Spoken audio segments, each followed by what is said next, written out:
Te invitamos a conocer la plataforma de los servicios virtuales del Ministerio de Trabajo y Promoción del Empleo. Aquí podrás acceder de forma rápida y segura a todos los servicios de trabajo y empleo en las diferentes regiones del país. Podrás realizar consultas sobre los servicios, bolsa de trabajo, liquidación de beneficios sociales, orientación en seguridad y salud en el trabajo, consultas al trabajador y empleador, asesoría para la búsqueda del empleo y muchos servicios más. Ingresa a nuestros servicios virtuales en extranet.trabajo.gov.pe y escoge la sede virtual de la región a la que perteneces, el servicio y la hora en la que deseas ser atendido por consultores especializados. Recuerda, podrás reservar tu cita a cualquier hora del día, los 7 días de la semana, en cualquiera de nuestros servicios disponibles. Quédate en casa, nuestros servicios van a ti.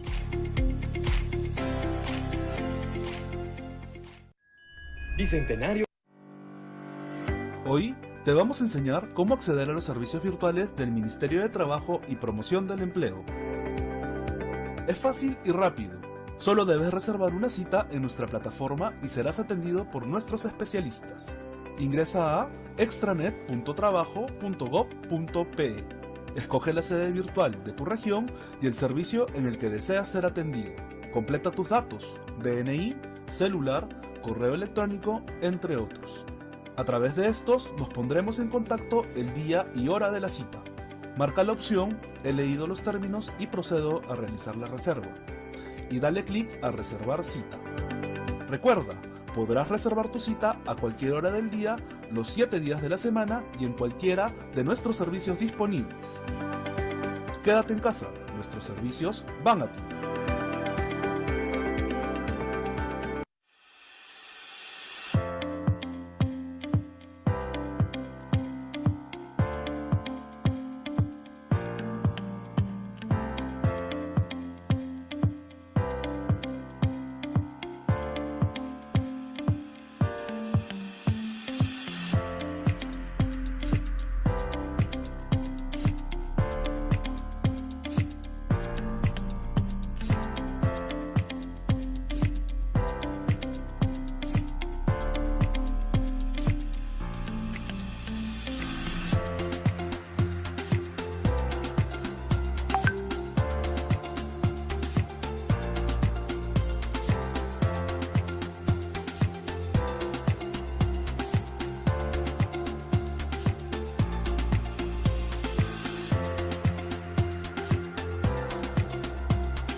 Bicentenario de... Anda, Shrek. Firma. Hazlo, Shrek. Firma, Shrek. Sí, sí, firma. Lo hiciste. ¿Sabe usted que existe un régimen laboral especial? Si te hicieron un contrato de trabajo bajo el régimen de la micro o pequeña empresa y no está de acuerdo a ley, se puede desnaturalizar. ¿Quieres saber más? Participa de nuestra charla virtual. Tres derechos de las madres trabajadoras en el Perú. Primer derecho, toda trabajadora gestante tiene derecho a 98 días naturales de descanso, distribuidos en 49 días de descanso prenatal y 49 días de descanso postnatal. Segundo, tiene derecho a gozar de sus vacaciones inmediatamente después de haber culminado su descanso postnatal. Tercero, en caso de nacimiento múltiple o con niños con discapacidad, el descanso postnatal se extenderá 30 días adicionales. Si quieres saber más, revisa nuestra guía de derechos laborales de madres trabajadoras en etapa de gestación y lactancia. Es obligación de todos los empleadores respetar el derecho de las madres trabajadoras. ¡Feliz día, mamitas de todo el Perú! Hola, buenas tardes. Nuevamente con ustedes para presentarles la charla Pretensiones exigibles a causa de un despido. Esta tarde quisiera contarles que no hemos podido tener el tiempo prudente para hacerle mucha publicidad a esta charla debido a temas administrativos, pero quisiera recordarles que es una charla sumamente importante. Espero que podamos difundirla por las redes sociales del Ministerio de Trabajo para que ustedes tengan la oportunidad de escucharla una vez más. Tenemos un abogado de oficio de la área de patrocinio judicial con más de 10 años de experiencia que nos trae un tema muy interesante en una época en la cual suceden muchos despidos arbitrarios y es muy importante que usted, señor trabajador, sepa cómo defenderse en estos meses, en estos días en los cuales ocurren estos despidos tan tan repetitivos, ¿no? Esta tarde nos acompaña el doctor Elmer Daniel Montes Ríos, él es abogado de profesión. El doctor Elmer Montes Ríos, como les decía, cuenta con 10 años de experiencia, es abogado de oficio de patrocinio judicial gratuito. Él tiene una maestría en Derecho con mención de Derecho al Trabajo y Seguridad Social en la unidad de posgrado de la Universidad Mayor de San Marcos. Ha sido responsable muchas veces del área de patrocinio. Para mí es un orgullo presentarlo esta tarde. Quisiera recordarles que solo tienen que ingresar sus datos correctamente, no compartir el enlace, permanecer estas 2 horas con nosotros y ingresar puntualmente. Bueno, sin más preámbulos, le damos entonces el pase al doctor con mucho respeto para que inicie su exposición. Doctor, buenas tardes, ¿cómo está? Buenas tardes, Gloria. Muchas gracias.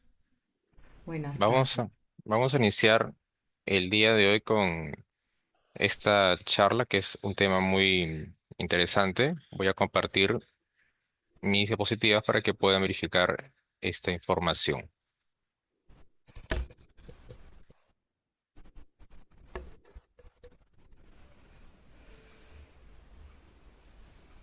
Muy bien.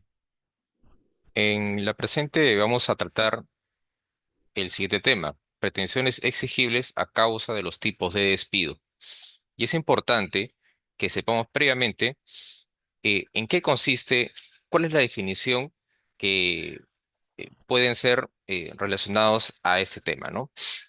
Partimos primero de lo que significa qué es el despido, ¿no? Y aquí vamos a detallar esta definición, estas características, ¿no?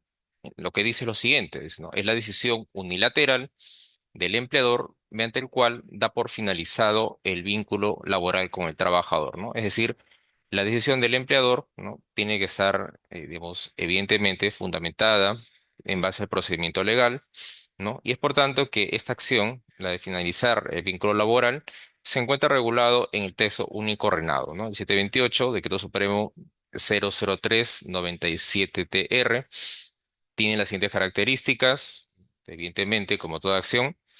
Primero, es una modalidad de extinción del contrato de trabajo, ¿no? Evidentemente hay otras, como la renuncia, término de contrato, jubilación, mutuo disenso, y está regulado como una de ellas, ¿no? Debe encontrarse motivado por una causa relacionada, reconocida en la ley. Es decir, no puede ser de forma verbal, ¿no? Sin ninguna fundamentación, ¿no? Que sea de la noche a la mañana. Eso no existe, ¿no? Tiene que tener un procedimiento legal, regulado. Y precisamente esa es la otra característica. Debe seguir el procedimiento para ser considerado válido. Es decir, tiene que existir, en otras palabras, una carta de preaviso de despido, el descargo correcto del trabajador, la carta de despido, ¿no? De ser, digamos, ya necesario, ¿no? Según la fundamentación sobre el tipo de y la falta grave que haya cometido el trabajador, ¿no? Ahora, ¿qué trabajadores pueden accionar frente a un despido? Que es muy importante. Dice, aquellos que hayan superado el periodo de prueba. Y en la normativa se establece tres tipos de periodo de prueba, ¿no? Para hacer un recuento, 3 meses para aquellos trabajadores, ¿no? Digamos, eh, que tengan una actividad habitual. En cambio, los trabajadores que sean de confianza es un plazo de 6 meses. Trabajadores de dirección es un año.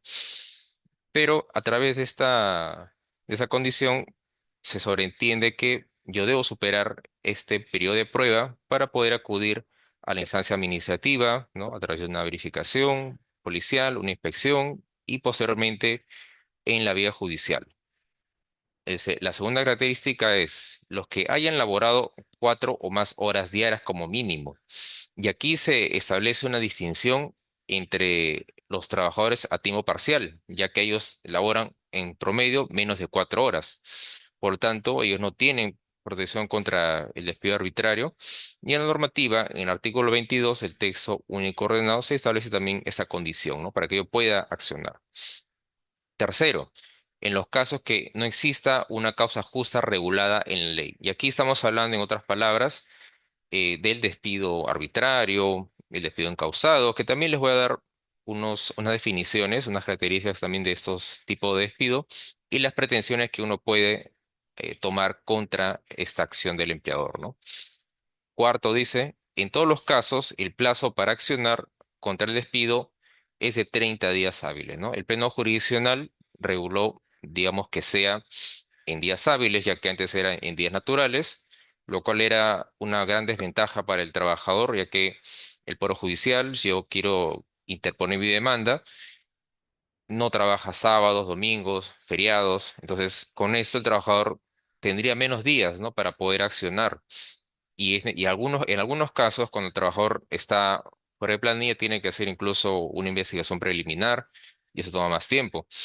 Entonces, por eso es que en base a estas situaciones, se dispuso desde ahí en adelante que sean días hábiles, 30 días hábiles, ¿no?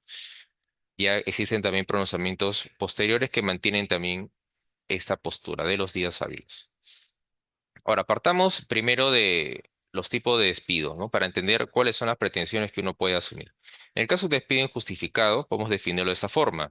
Dice, es aquel que puede ser utilizado por el empleador para extinguir la relación laboral, amparado en el ordenamiento jurídico por causa relacionada sobre la capacidad o conducta, dice, ¿no?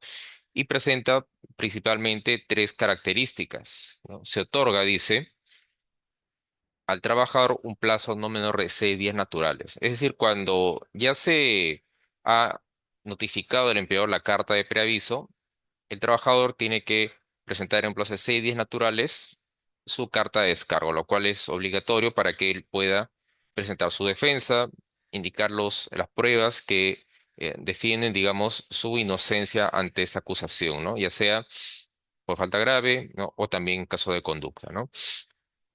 En segundo dice, en caso se requiera del trabajador que corrija su deficiencia o demuestre su capacidad, puede otorgársele 30 días naturales. Eso solamente en los casos que se determine por capacidad del trabajador, ¿no? Diferente de conducta.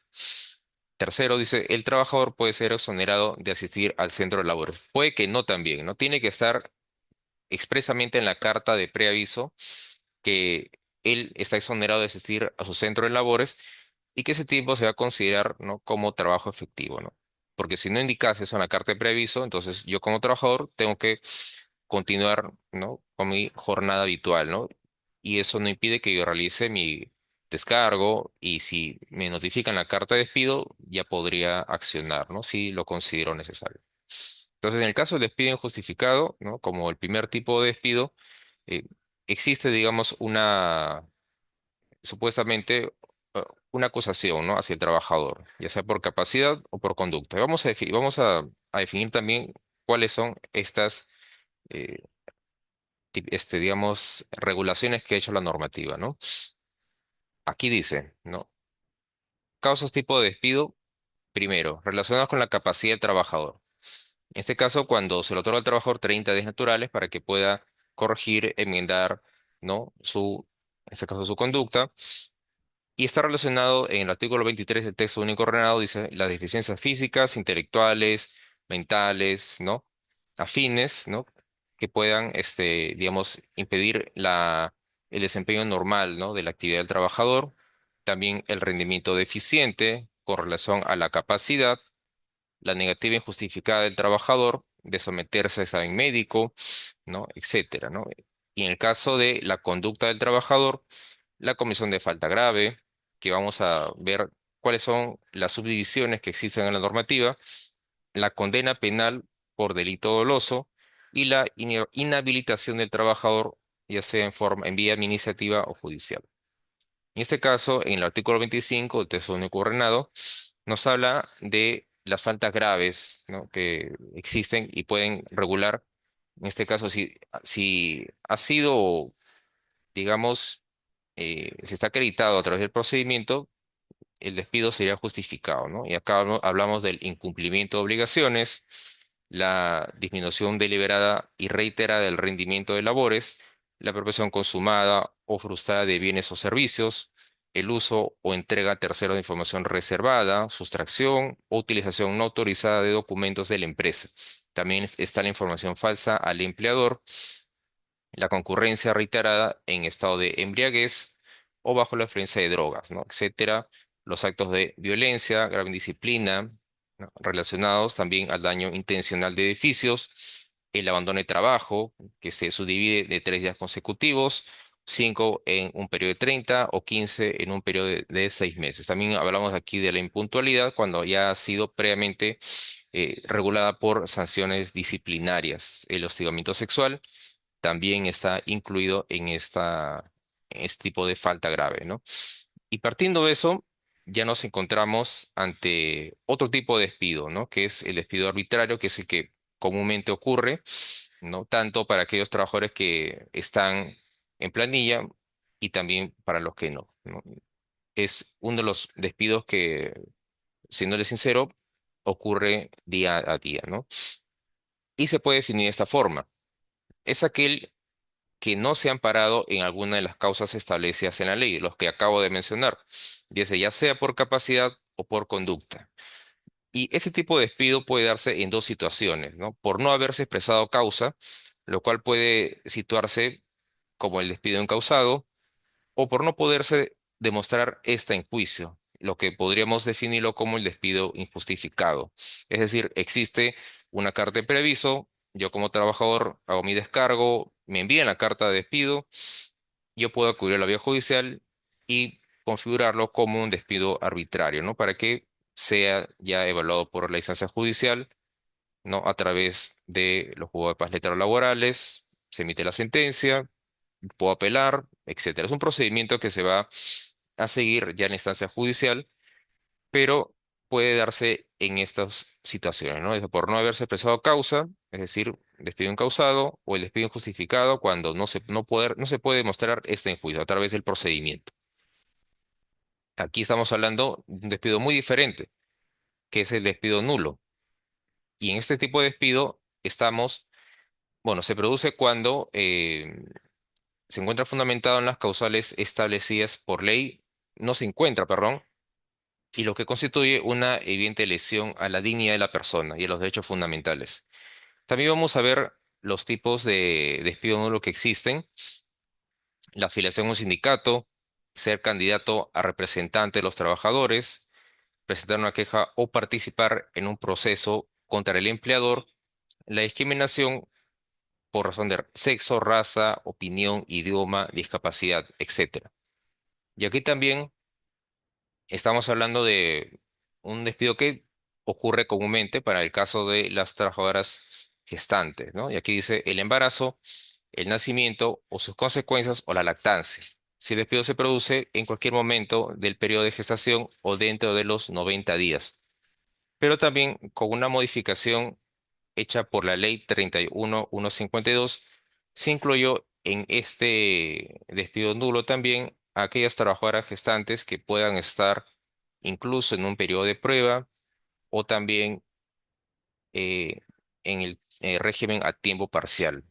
Ya les había mencionado que para el periodo de prueba no existe protección contra el despido arbitrario y para los que están dentro del régimen a tiempo parcial o el part-time, como se le conoce, tampoco, ¿no? Porque no alcanza las 4 horas diarias. Sin embargo, a través de esta modificación, que es muy interesante, se incluye también, ¿no? A aquellas trabajadoras por excepción, ¿no? Para que sea considerado despido nulo para el caso de también las trabajadoras a tiempo parcial o en caso de trabajadoras que están en un periodo de prueba. Y aquí nos encontramos también ante otro tipo de despido, ¿no? Que el despido indirecto, a diferencia del despido justificado, donde la empresa es la que inicia el procedimiento con la carta de preaviso de despido, luego el trabajador hace su descargo, luego la empresa emite la carta de despido.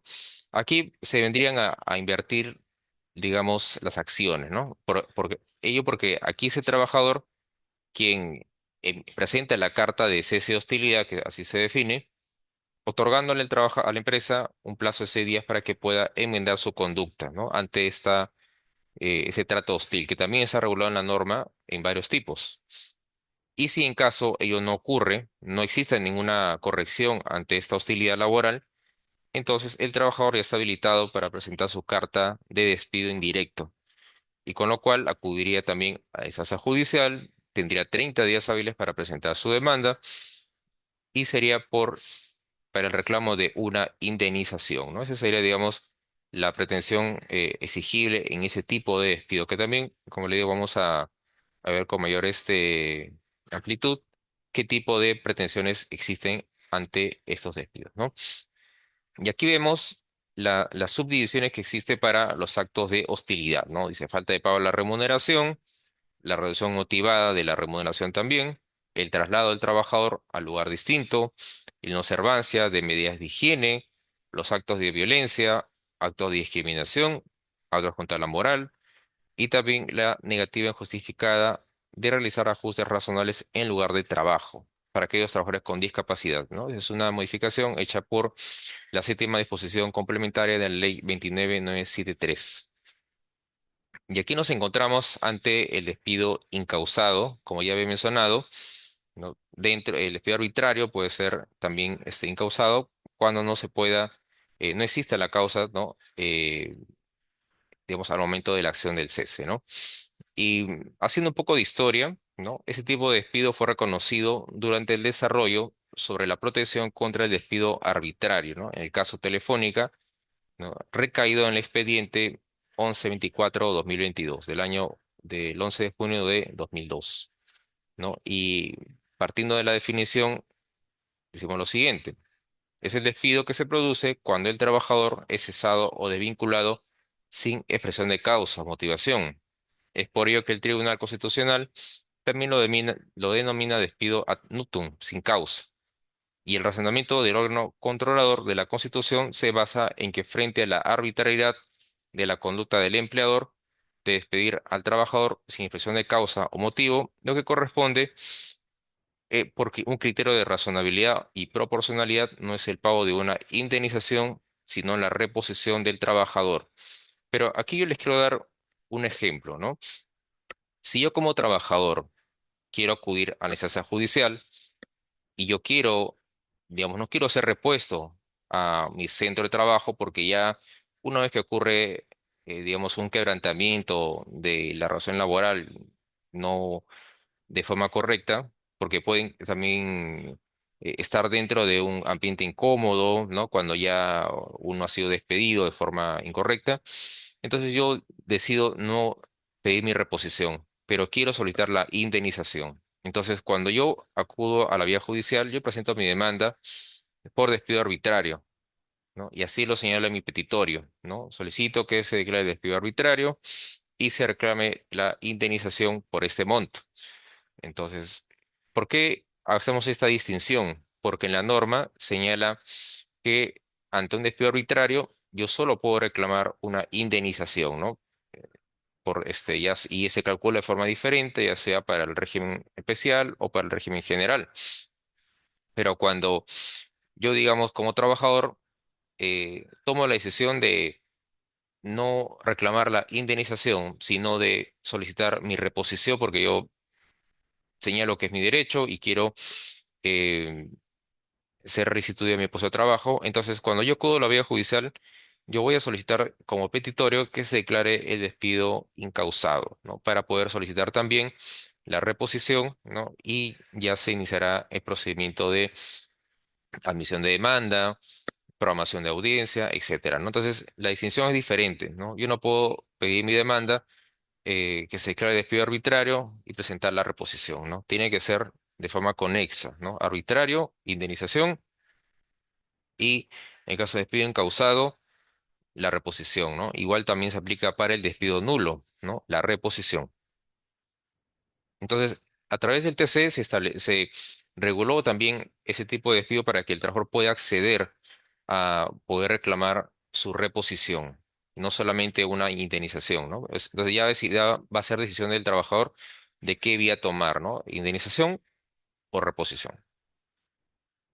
Ya haciendo un poco más de historia, hablamos también del expediente 206-2005, que señaló, digamos, en ese momento que solo procederán las demandas de amparo en materia laboral que se sustenten en despidos nulos, incausados, fraudulentos, pero ya luego en el Pleno Jurisdiccional de Materia Laboral, el primero del año 2012, ya se señaló que la vía judicial era suficiente para evaluar la reposición, incluso en los casos de despido incausado, ¿no? Es decir, si yo solicito la reposición a mi puesto de trabajo, yo puedo acudir a los juzgados especializados de trabajo para presentar mi demanda, ¿no? Y si por el contrario yo solicito solamente una indemnización por despido arbitrario y no supera las 50 URPs, yo puedo acudir a los juzgados de paz letrado, ¿no?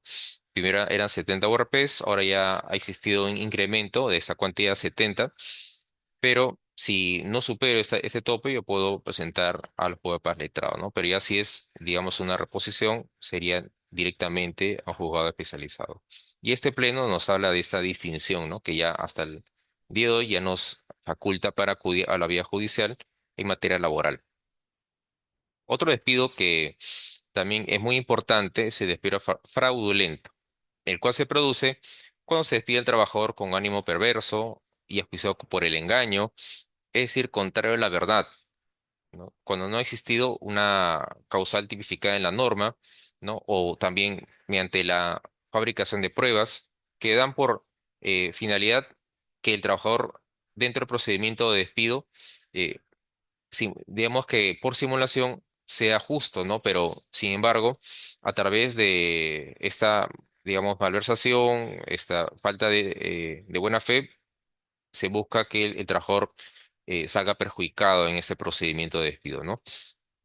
También haciendo un poco de historia, hacemos mención del expediente 976-2001, el cual consideró necesario aclarar el tipo de distinción, ¿no? Entre despido arbitrario, ¿no? ¿No? Que ya había mencionado que puede ser incausado o injustificado, ¿no? Y el nulo, ¿no?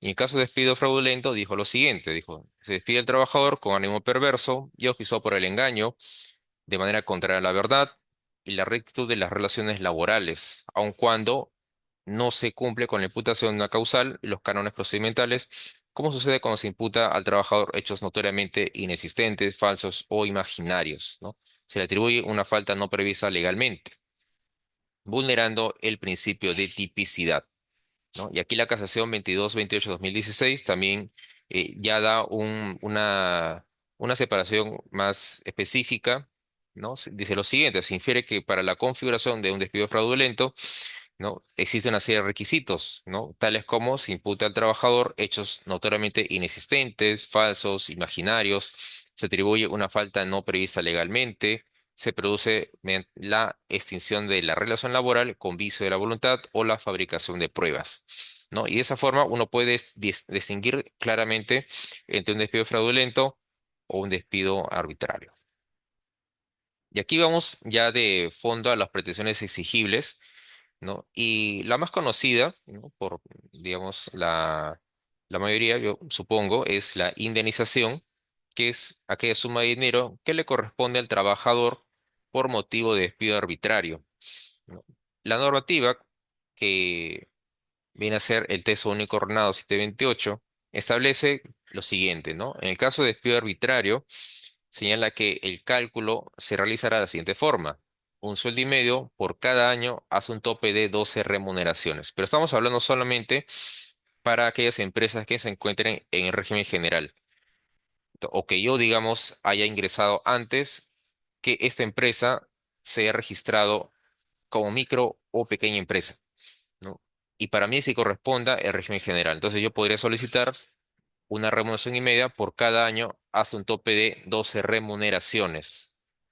Es decir, digamos que si yo laborase 15, 20 años, no, lamentablemente no podría haber un cálculo por todo ese tiempo, ¿no? Sino sería, digamos, en base al tope que estamos indicando. Un sueldo y medio por cada año hasta un tope de 12. O sea, serían en total, digamos, 8 remuneraciones de un sueldo y medio. En otra, digamos, situación es cuando yo como trabajador tengo un contrato laboral hasta, imaginemos, fines del año 2026. Yo ya he superado el periodo de prueba y la empresa simplemente me dice, ya no vas a continuar, ¿no? Y ya no me permite, digamos, ejercer mi trabajo. Entonces, si ya he superado el periodo de prueba, yo puedo reclamar también una resolución arbitraria de contrato que se calcularía de la misma forma, un sueldo y medio por cada mes dejado de laborar, ¿no? Mes completo, eso sí, hasta el tope de 12 remuneraciones. Ello porque la empresa no respetó mi contrato, que era hasta finales del 2026, hasta diciembre, digamos, ¿no? Entonces yo podré hacer un cálculo en base a mi remuneración para poder acudir primero a la instancia administrativa y ya después a la instancia judicial. Ahora, en el caso de la micro y pequeña empresa, es una figura muy diferente, ¿no? Ya que el decreto 013-2013 produce nos habla de los cálculos que existen para la micro y pequeña empresa, ¿no? En el caso de la microempresa es 10 remuneraciones diarias, ¿no? Por cada año completo de servicios con un máximo de 90 remuneraciones diarias, ¿no? Para calcular esto tendría que ser mi remuneración mensual dividida entre 30, luego por 10, para poder sacar el valor que yo puedo multiplicar, ¿no? Hasta el tope de 90 remuneraciones diarias, ¿no? Por cada año, dice. Entonces, en el caso de la pequeña empresa, solamente habría un aumento en la remuneración, ¿no? O sea, 20 remuneraciones diarias por cada año, ¿no? Hasta un máximo de 120. Entonces, a través de esta norma, también nos da un margen indirecto de que no podemos solicitar, ¿no? Porque esa norma establece la regulación de solamente la indemnización, así como el texto único ordenado establece para el despido arbitrario, ¿no? El sueldo y medio. De igual forma, se, digamos, se ha definido y se ha regulado la indemnización, ¿no? Porque si yo solicitase, por ejemplo, una reposición en una empresa que se encuentra regulada como micro o pequeña empresa, entonces es muy seguro que yo voy a tener, digamos, problemas dentro de mi proceso laboral, ¿no? Posiblemente me den la razón en primera instancia, quizás en segunda eso varíe, ya que hay juzgados que sí tienen una postura contraria. Es decir, la micro y pequeña empresa solamente tiene regulada la indemnización más no la reposición. Entonces, puede existir este conflicto, ¿no? Entre las interpretaciones que están hasta el momento reguladas. Y la reposición también es una figura que ya le había mencionado, ¿no? Que la reposición es una medida destinada a extinguir los efectos lesivos como consecuencia de la configuración de un despido ilegal. Esta decisión se encuentra contenida en un procedimiento emitido por la autoridad judicial, ¿no? O el Tribunal Constitucional en los procesos de amparo, ¿no? Esta figura no solo se agota en el buscar la restitución del vínculo laboral cual fuere suspendido, sino que en el pago de las remuneraciones devengadas por el periodo durante el cual el trabajador no percibió remuneración alguna. Y aquí también vamos a tratar otras pretensiones adicionales de la reposición, ¿no? Ya que la reposición puede ir acompañada de otras pretensiones que dentro de la estructura de la demanda se podrían llamar accesorias, ¿no? Tales como el lucro cesante, el daño emergente, ¿no? Si yo, por ejemplo, estoy a cargo de la demanda de una trabajadora gestante, yo tendría que solicitar primero la reposición por despido nulo, y en ese tipo de despido yo podría también reclamar las remuneraciones dejadas de percibir, ¿no? Así está regulado en el texto único ordenado, también incluso el pago de la CTS, pero para otro tipo de despidos como el despido incausado, el despido fraudulento no existe, lamentablemente, la figura de los sueldos dejados de percibir que yo puedo reclamar. Pero sí existe otra alternativa que es el lucro cesante, por ejemplo, ¿no? Si yo lo puedo sustentar,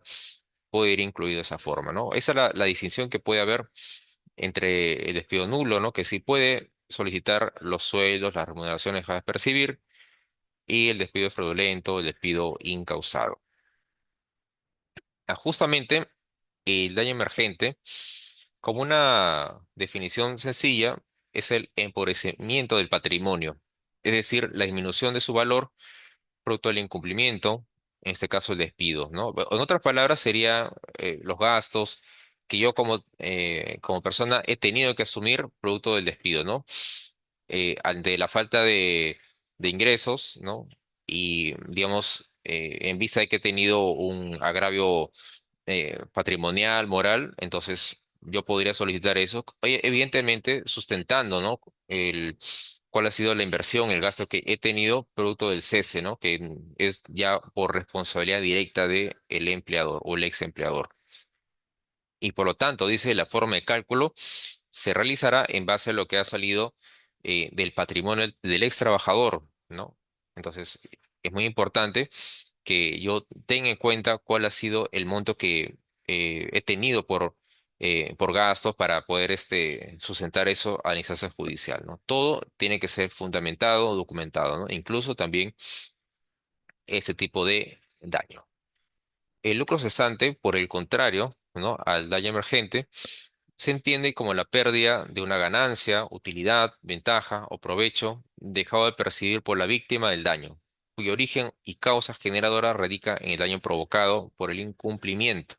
Aquí, a diferencia de daño emergente, que son los gastos que yo he tenido directamente, en este caso hablamos de aquellos ingresos que he dejado de percibir producto del despido, ¿no? Es decir, en base al despido, digamos, fraudulento, el despido incausado, he dejado de percibir y he dejado de llevar a mi familia un ingreso que es necesario.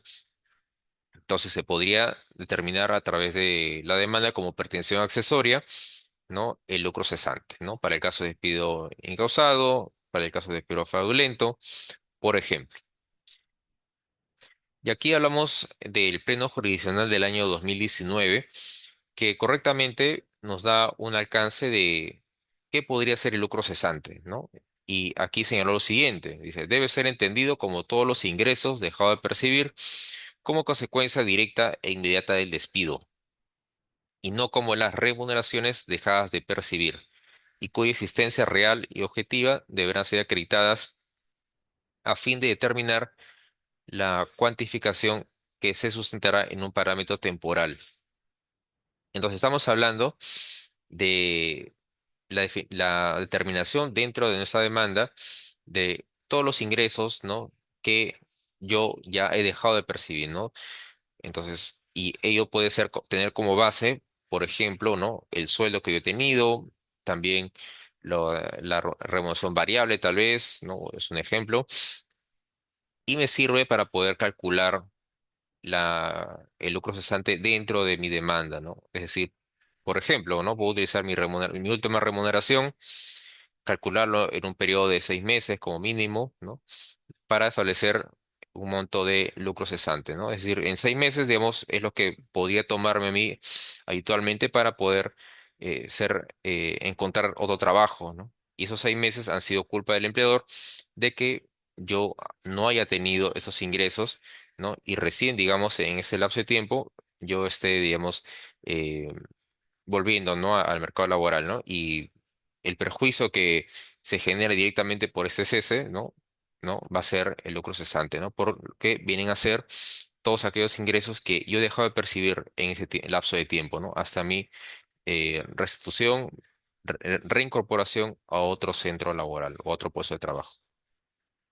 También la casación 28523-2022 también nos da un agregado, ¿no? Porque dice, señaló que dice que en el caso de la indemnización por daños y perjuicios en la modalidad de lucro cesante, ¿no? Por equidad se debe asociar la cuantificación del daño a las circunstancias que rodean el caso en concreto, tales como el monto de la remuneración, ¿no? Como lo había mencionado, el periodo de duración del despido y las circunstancias que se desarrolló el proceso en el que se ordenó la reposición del trabajador, ¿no? Es decir, en mi demanda yo tengo que establecer eh, cómo yo estoy calculando este concepto, ¿no? Por ejemplo, ¿no? Puedo tomar como base mi remuneración, ¿no? Indicar el cálculo en un periodo de 6 meses, ¿no?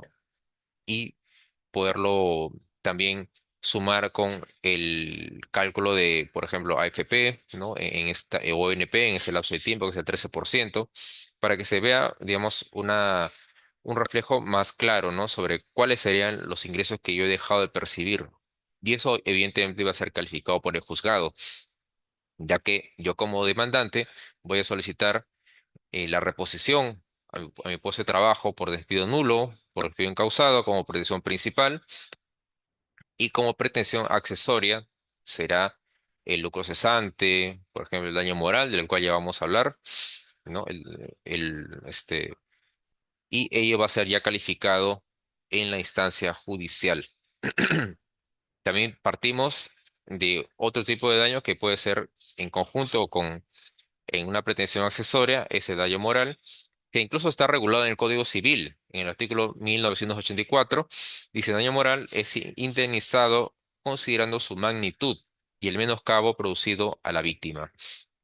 Nuevamente, tengo que citar este pleno jurisdicción del año 2019, que también nos da un alcance muy claro sobre lo que es daño moral, que señala lo siguiente, dice, comprende además al daño a la persona, y otros similares. Dice, no cabe presumir la existencia de daño moral, eso es muy importante, y su existencia deberá ser acreditada ya sea con medios operatorios directos o indirectos. Y aquí puedo darles un ejemplo, ¿no? Si una trabajadora gestante, imaginemos, fue cesada en el tiempo de COVID, ¿no? Una época muy difícil para todos, ¿no? Imaginemos una trabajadora gestante ya en un estado avanzado, ¿cómo podría buscar trabajo en otro lugar? Entonces, evidentemente, eh, no habría mucho que documentar. Sin embargo, podemos presumir que producto de su embarazo no va a encontrar trabajo, ¿no? Y ser cesada en una época tan difícil, evidentemente ha generado una afectación en su esfera moral, en su esfera familiar, ¿no? Y también en el caso de los ingresos que tenga, ¿no? Que podría haber tenido a disposición. Entonces, eso va a tener una repercusión, ¿no? En su esfera familiar, ¿no? Y aquí partimos de digamos, un esquema, ¿no? De los tipos de despido para hacer un recuento y también cuáles son las reparaciones que existen actualmente, ¿no? Las pretensiones exigibles. Y en caso de despido justificado, como hemos mencionado, ya cuando existe un procedimiento de cese, carta de preaviso, carta de despido, o incluso para aquellos trabajadores que hayan cometido una falta flagrante, es decir, que haya sido sustentada, acreditada. Para darles un ejemplo, si el trabajador ha cometido un acto de violencia contra otro compañero de trabajo, un jefe inmediato, contra la estructura de la empresa, y haya una grabación, por ejemplo, de esa acción, entonces ya no será necesario que exista una carta de preaviso para que él ejerza su defensa, ¿no? Directamente se le podría enviar una carta de despido, ¿no? Si es que habría, digamos, un robo sustentado, ¿no? Correctamente. No sería necesario ya una carta de preaviso, ¿no? Estamos hablando de despido flagrante. Pero en el caso del despido justificado, que tenga el procedimiento correcto de carta de preaviso, carta de despido, no existe ninguna reparación, ¿no? Salvo que al trabajador se le otorgue sus beneficios sociales, que eso, bueno, todos tienen el derecho luego de haber trabajado mínimo 30 días, pero no hay, digamos, ninguna pretensión exigible, ¿no? Es decir, como una indemnización, una reparación, una reposición. Y en caso de la indemnización por despido arbitrario, que puede derivarse como incausado o injustificado, dependiendo del caso, sería una indemnización, ¿no? Y se puede calcular según el tipo de empresa, ¿no? Si es una empresa que está regulada en el régimen general, sería de un sueldo y medio por cada año, ¿no? Hasta un tope de 12 remuneraciones. Y en el caso de la microempresa, ya se regula de forma diferente, ¿no? Microempresa, 10 días de remuneración por cada año, hasta un tope de 90. Y la pequeña empresa, 20 días de remuneración por cada año, hasta un tope de 120. Pero en el caso de despido arbitrario, tomamos en cuenta lo que dispone la normativa, el texto único ordenado, señala solamente como pretensión exigible la indemnización, ¿no? No puede haber, digamos, otra tutela adicional, ¿no? Porque así lo establece la norma, ¿no? Ya a través de disposiciones judiciales ya han, digamos, existido otras ventajas, otros beneficios que han sido regulados para, por ejemplo, el despido encausado, ¿no? Y en el caso de despido nulo, ¿no? Directamente la reposición, ¿no? Porque la reposición va a restituir el puesto que ha sido quitado a la parte demandante y este puede ir acompañado de pretensiones accesorias como el, por ejemplo, el daño moral, ¿no? En el caso de despido nulo, ya que yo como trabajador puedo solicitar también, en el caso de despido nulo, y está también el texto único ordenado, los sueldos, las remuneraciones dejadas de percibir, ¿no? Y como pretensión accesoria podría ser el daño moral, ¿no? Así podríamos regularlo, digamos, en nuestros fundamentos y en nuestro petitorio. En el caso de despido indirecto, se puede, se tomaría en cuenta solamente la indemnización, ¿no? Que se calcularía según el tipo de empresa, ¿no? Es decir, si es régimen general, si es micro o si es pequeña empresa, ¿no? No digamos, no podría haber otra pretensión accesoria, como la reposición, por ejemplo, que en este caso ha sido el trabajador quien ha iniciado el procedimiento de cese, ¿no? Con la solicitud de cese de hostilidad, que no buscaba, digamos, llegar a la instancia judicial, sino solamente que el empleador corrija su conducta y ya no siga cometiendo la hostilidad laboral. Evidentemente, dentro de este procedimiento, dentro de la carta de cese de hostilidad, tiene que estar debidamente fundamentada todas las pruebas que digamos, fundamenten, sustenten su demanda, ¿no? Futura demanda, digamos, ¿no? Porque si yo elaboro una carta de cese de hostilidad y lo hago mal, no adjunto ninguna prueba, entonces yo cuando acudo a la vía judicial voy a tener muchos problemas porque ya el procedimiento ha estado mal, ¿no?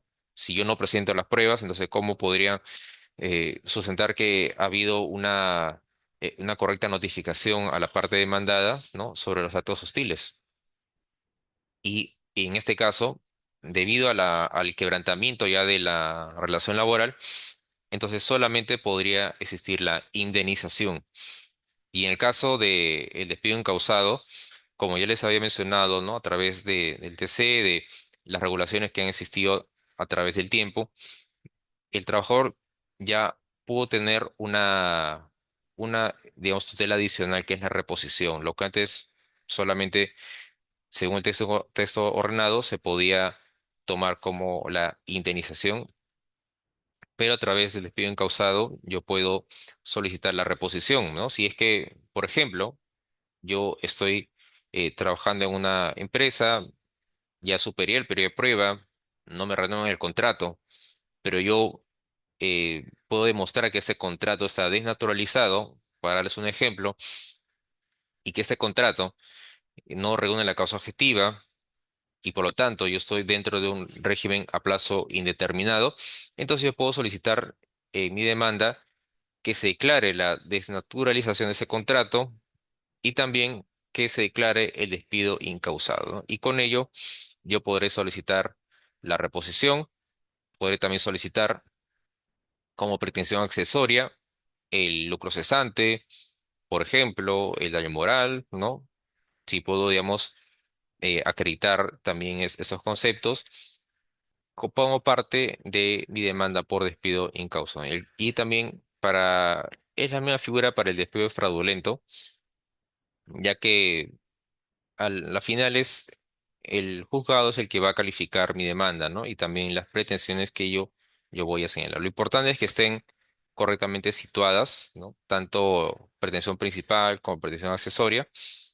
Y de esta forma yo podré tener un resultado positivo en mi proceso. Claro, va a tomar digamos, algo de tiempo, puede ser mínimo 6 meses a más, ¿no? Dependiendo del juzgado en el que se dirija, ya sea paz letrado, si yo voy a pedir una indemnización, o un juego especializado, si voy a pedir una reposición, pero al menos si yo he presentado mi demanda dentro del plazo, con las pruebas debidas, entonces yo podré sustentar correctamente en la instancia y la segunda instancia que existe en mi caso, ¿no? Porque igual cuando está de por medio una indemnización, una reposición, evidentemente la otra parte va a ejercer su defensa, va a contestar la demanda. Y de la misma forma, si la sentencia sale a favor mío, como yo como trabajador, también existirá una apelación y habrá una audiencia en segunda instancia, ¿no? Entonces, puede que sea un proceso que se extienda a través del tiempo, pero si yo tengo como base un procedimiento correcto para poder sustentar mi despido, ¿no? O mi reposición, entonces no importa que transcurra, digamos, una extensión de ese tiempo porque voy a tener un resultado favorable, ¿no? Lo importante es eso. Lo importante es que yo como demandante tenga las pruebas debidas y la pretensión sea solicitada en los plazos correctos, ¿no? Para el caso de la indemnización, por ejemplo, de despido arbitrario, son 30 días, ¿no? O también para la reposición, que también el plazo es de 30 días hábiles, ¿no?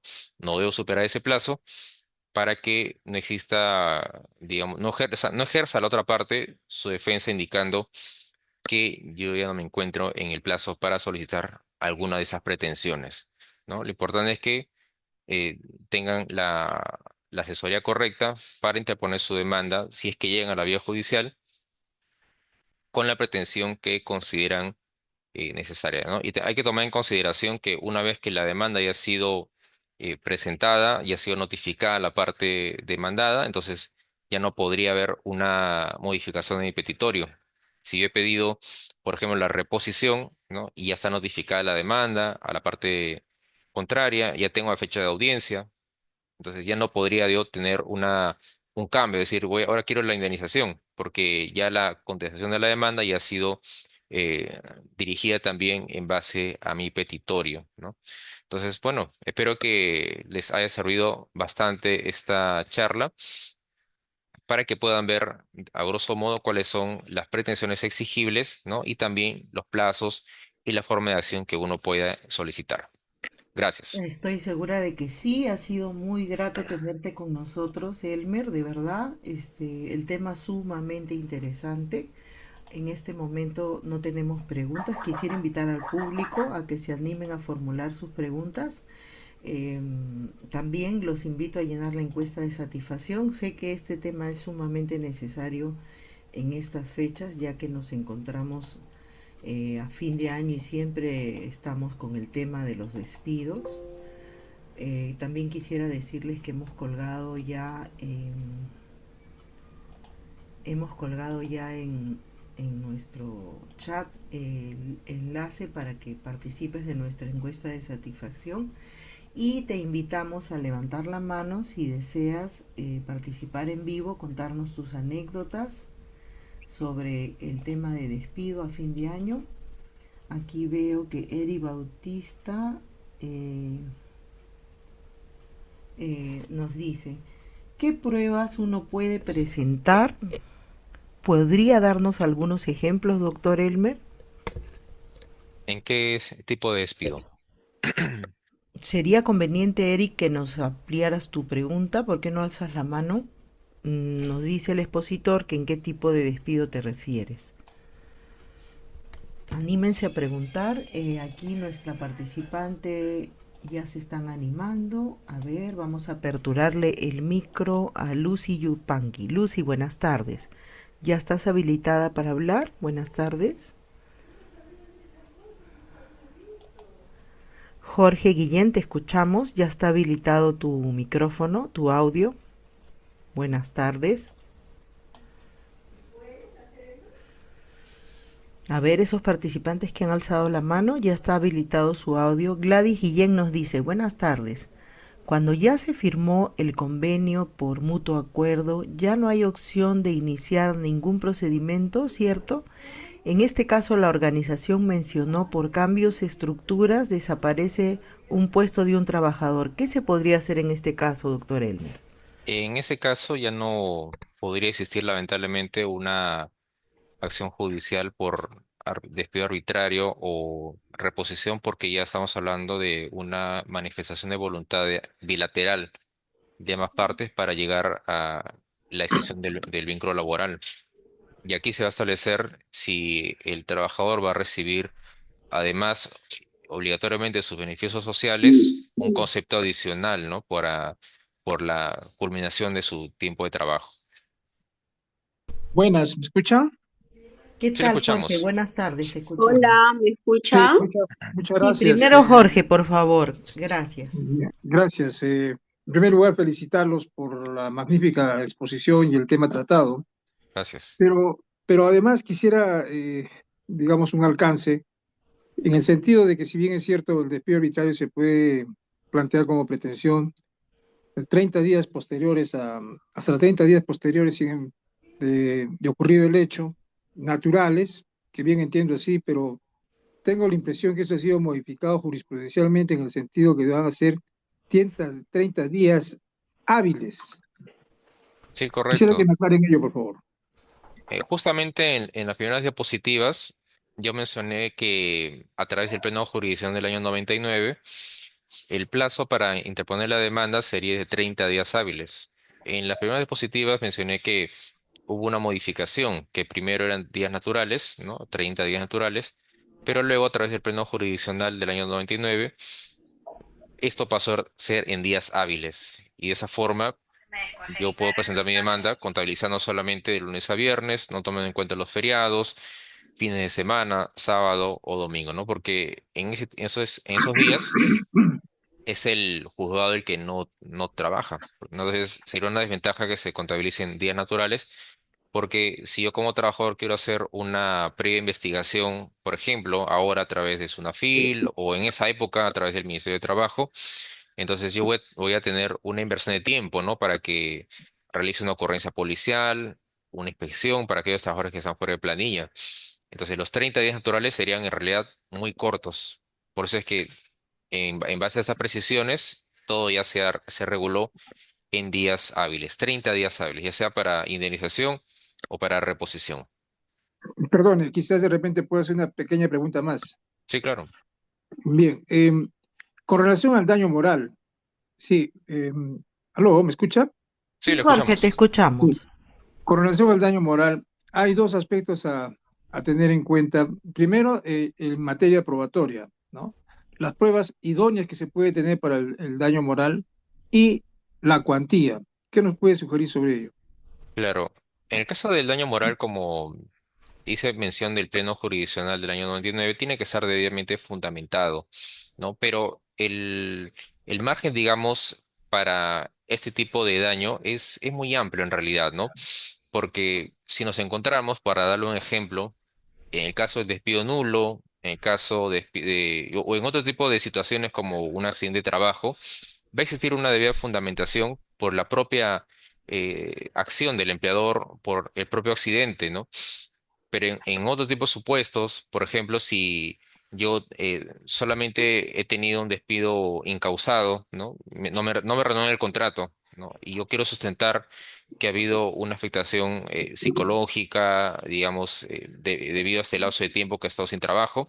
Entonces yo tengo que presentar esa información también a la instancia judicial. Muchas gracias. Ujú. Gracias, Jorge. Le damos el Hola, pase a Lucy Yupanqui. Buenas tardes, sí, Lucy. buenas tardes. Sí, quería consultar respecto al tema de una trabajadora cuando está en etapa de gestación. ¿La ley le protege respecto a faltas que pueda cometer? No. Por ejemplo, si divulga alguna, digamos, algún tema de salud que es confidencial, ¿no? Y en ese caso, ¿cuál sería la medida que puede tomar la empresa? Claro, la trabajadora gestante, si bien tiene una protección muy especial para el caso del despido nulo, ¿no? O la no renovación, eso no impide que ella pueda ser cesada también por falta grave, según el procedimiento de carta de preaviso, carta de despido por ya sea capacidad o conducta, ¿no? Incluso. Pero el hecho de que ella sea una trabajadora gestante no impide que el empleador pueda presentar, si tiene las pruebas debidas, iniciar el procedimiento de cese también por falta grave. No hay una prohibición para ello. O sea, sí podría hacerlo también. Si yo considero, tengo, por ejemplo, una trabajadora a mi cargo y yo puedo sustentar que ella ha cometido una de las causales señaladas en el artículo 25 del texto único ordenado, entonces yo puedo iniciar el procedimiento de despido con una carta, ¿no? Para que ella pueda hacer su defensa en los 6 días naturales, ¿no? Aquí sí son 6 días naturales. Y luego, si yo considero que no ha ejercido su defensa en base a la acusación de forma correcta o, digamos insuficiente, yo podría incluso presentar una carta de despido. El hecho de que sea una trabajo gestante no significa que no se le puede iniciar ese procedimiento de cese.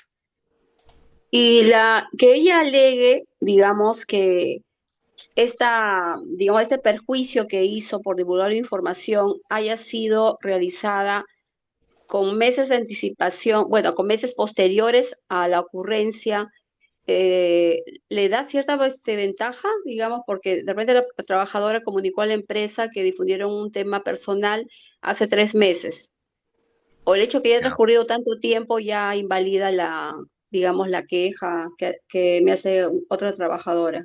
Habría que ver también ahí en qué momento se entera la empresa, ¿no? Porque No, la si empresa yo, digamos, se entera ahora, pero la trabajadora que hace la denuncia o la queja comunica que esto pasó hace 3 meses.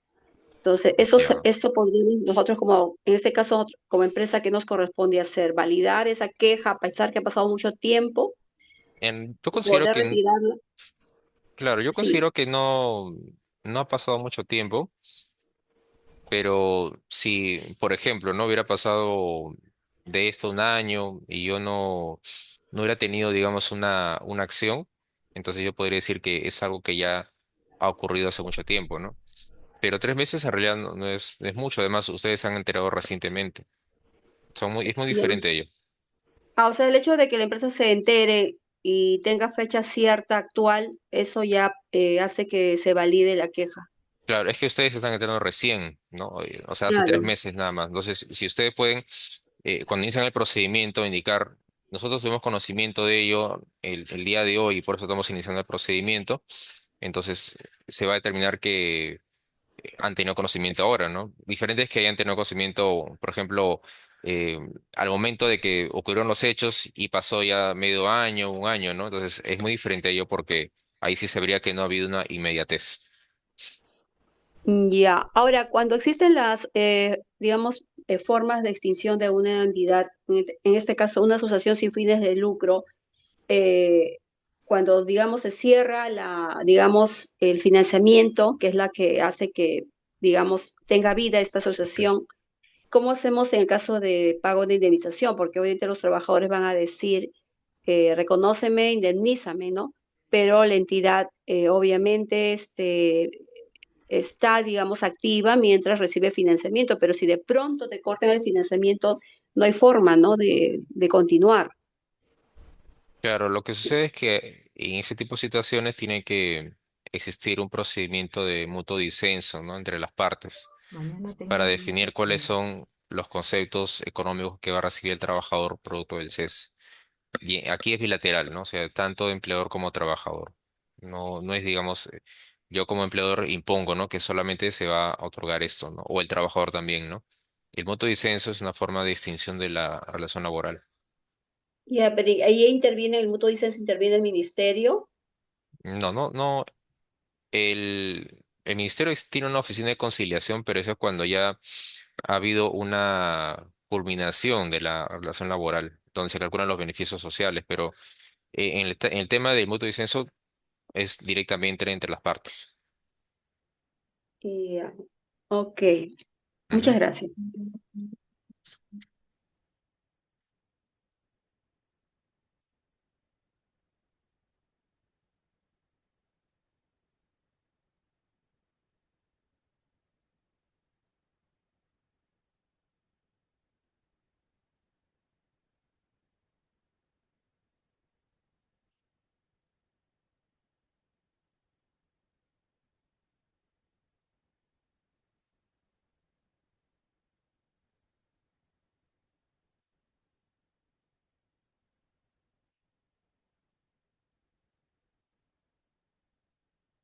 Disculpa, no había encendido mi audio.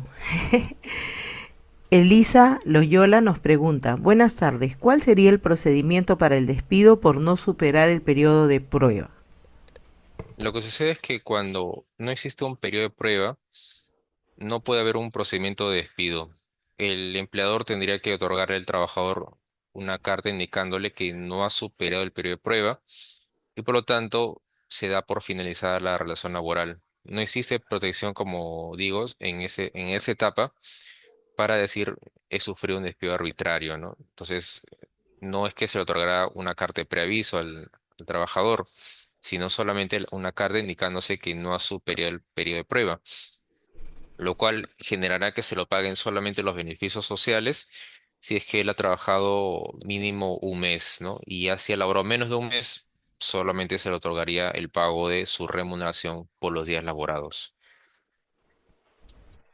Ok, entonces no tenemos más preguntas. Vamos a ver si algún participante se anima a intervenir. Solo recordarles que no se olviden de llenar la encuesta de satisfacción. Estamos muy contentos de contar con bastante asistencia el día de hoy.